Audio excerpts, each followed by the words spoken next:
Creation, not evolution. On this first slide, we're going to look at 4 pictures. Top left-hand corner, we have a picture of a south-facing slope, a grassy bank. Then we have a picture of a wild flower, it's actually wild thyme. Then there's a picture of red ants, and then we have the butterfly, the large blue. And in this presentation, we're going to look at the life cycle of the large blue, which is remarkable. And so much design is involved with this butterfly, one has to believe in a creator. By the word of the Lord were the heavens made, and all the host of them by the breath of his mouth. O Lord, how manifold are thy works! In wisdom hast thou made them all. The earth is full of thy riches. And certainly when we see the large blue, its life cycle, we marvel at it and we realise that there is a great creator. So we start off with that grassy bank and with that plant, and wild thyme grows over Britain and flowers in May to September.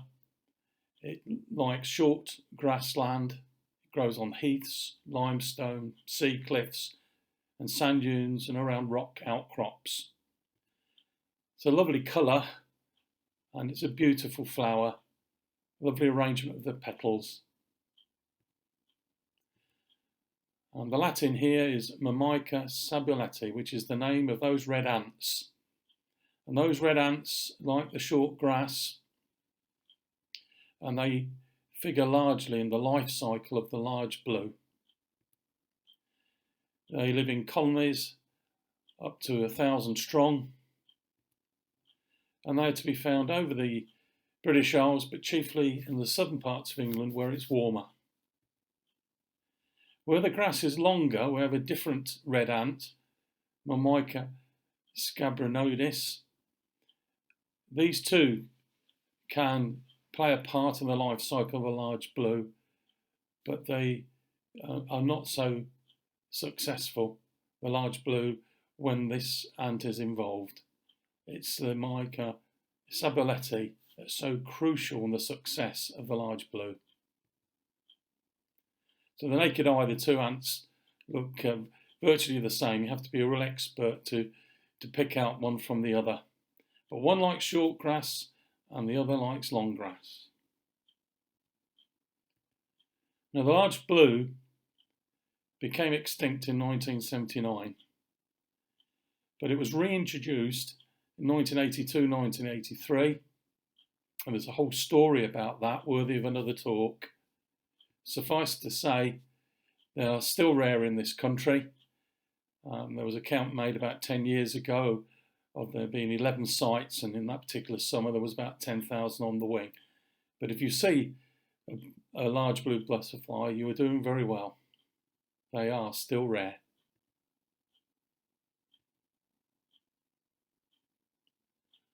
On this particular chart, we see the 4 different stages within the life cycle of the large blue, and we notice, looking at the black and the bottom line there, that the butterfly is on the wing in June and July, and you're more likely to see it if the weather is good the last week of June and the first week of July.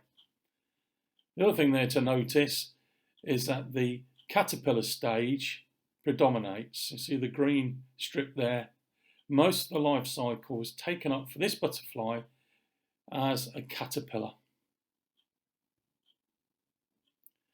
Now the female butterfly, although she's only on the wing for a couple of weeks, she will mate and then lay eggs, and she'll lay just one egg on her favourite plant, which is, of course, that wild thyme. And she'll lay one single egg on one flower head. 10 days, according to the weather conditions, for that egg to hatch, and a small caterpillar will emerge.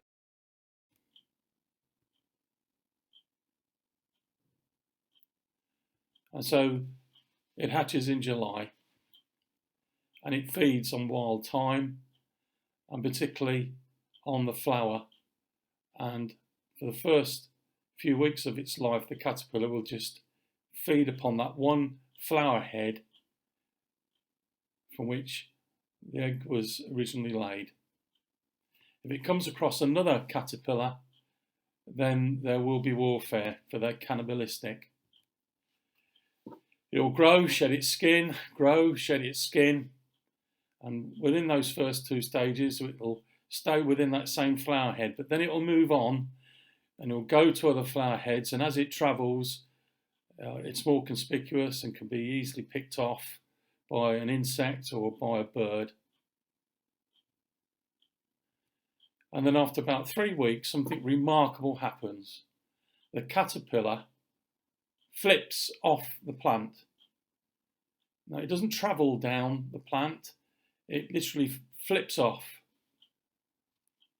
and falls to the ground. And now this is where the ant is so crucial, because one of these red ants, either Mica sabelleti or Mica scabrinodis, will find the caterpillar, and the ant will tap it once with its antenna, and on doing that the caterpillar will secrete a small drop of honeydew, very sweet, and this ant rejoices in this and then goes off and brings other ants with it back to the caterpillar, and they enjoy a feast.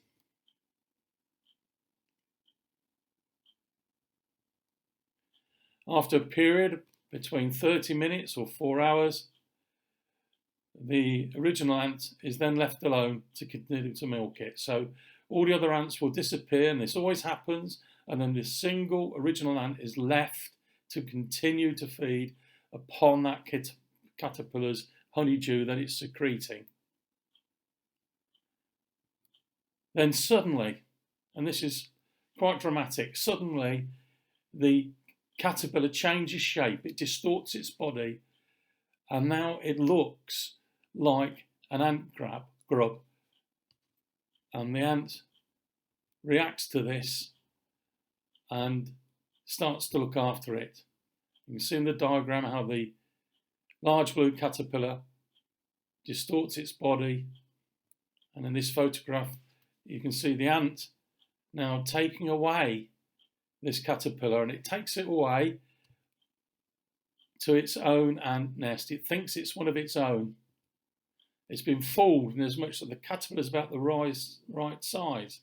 It's about the right hairiness, and it also staggeringly produces a chemical scent that's so similar to that which the grubs, the larvae of the ant has. And so the ant, not interested now so much in the sugar, the honey tasting liquid, it's now panicking. It wants to get this, what it thinks is an ant grub, back to the nest. And so with care, maybe pick it up and take it. And this process will start in the late afternoon when the ants begin foraging. If the caterpillar came off the plant, sprung off the plant in the morning, it probably won't be found by an ant, and it'll probably be devoured by a bird or an insect. But if it does it at the turn of the day, after midday, at the time when ants start foraging, then it may be found by a sabelleti. But it's got to be found that day. Caterpillar won't survive any longer than 24 hours. Inside the ant's nest, the caterpillar secretes more and more honeydew, on which the red ants and their young feed. So they delight in that. But then the caterpillar seeks out the nesting chambers, and its character changes altogether. For now, the caterpillar starts to feed. It's its turn to feed, and now it feeds on the ant eggs and the larvae. And it will do that through the rest of the summer and through the autumn, and then during the winter period it will hibernate in that nest. And into the new year, about the time of May, when it's now 100 times bigger than it was when it entered the nest, it will go into a chrysalis. It would have eaten well over 1,000 eggs by then, 1,000 ant grubs by this time.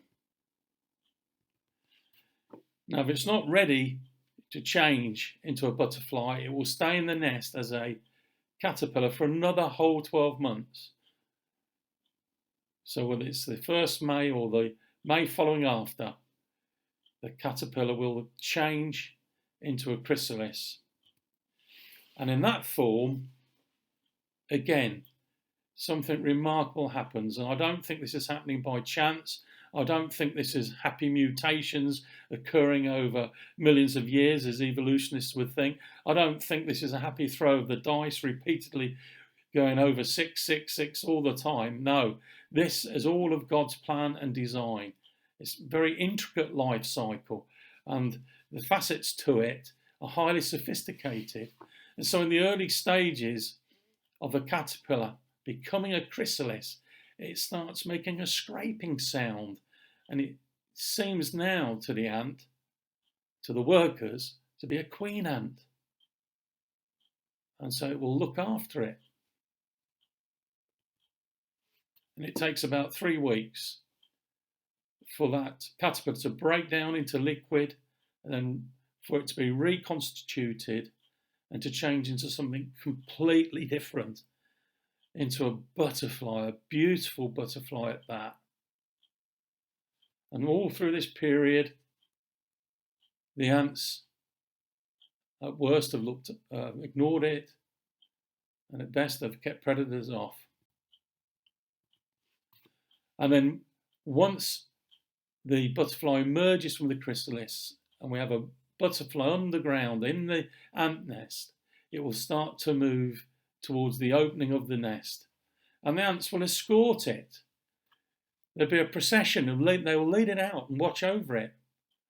And even when the blue butterfly, the large blue, rests upon a stalk or on grass to dry out its wings, those ants will encircle it and ward off any predators until the wings unfold and harden, until the large blue flies away. Now, this is a remarkable, wondrous, amazing life cycle. It's dependent upon the south bank, short grass, wild thyme, red ant, and all those various different things that the caterpillar does, and the way that the ants react. The whole thing is very complicated, and it's done over a long period of time. O Lord, how manifold are thy works!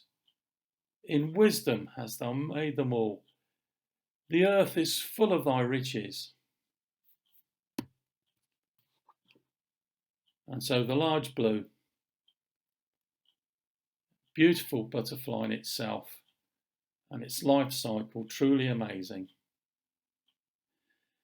Its habitat is very precious. Most of the sites where we find the large blue are in the southern part of England and the area of Somerset. Got to have those south-facing banks with short grass. Got to have that wild thyme. We've got to have the Sabuleti ant, that red ant, thriving. And all those conditions have to exist. All those relationships have to take place. All those wonderful things have to occur before eventually, after 9 months or even over 20 months, eventually that which is an egg becomes a wonderful, beautiful large butterfly, only on the wing for such a short period, a couple of weeks, and then the cycle starts all over again.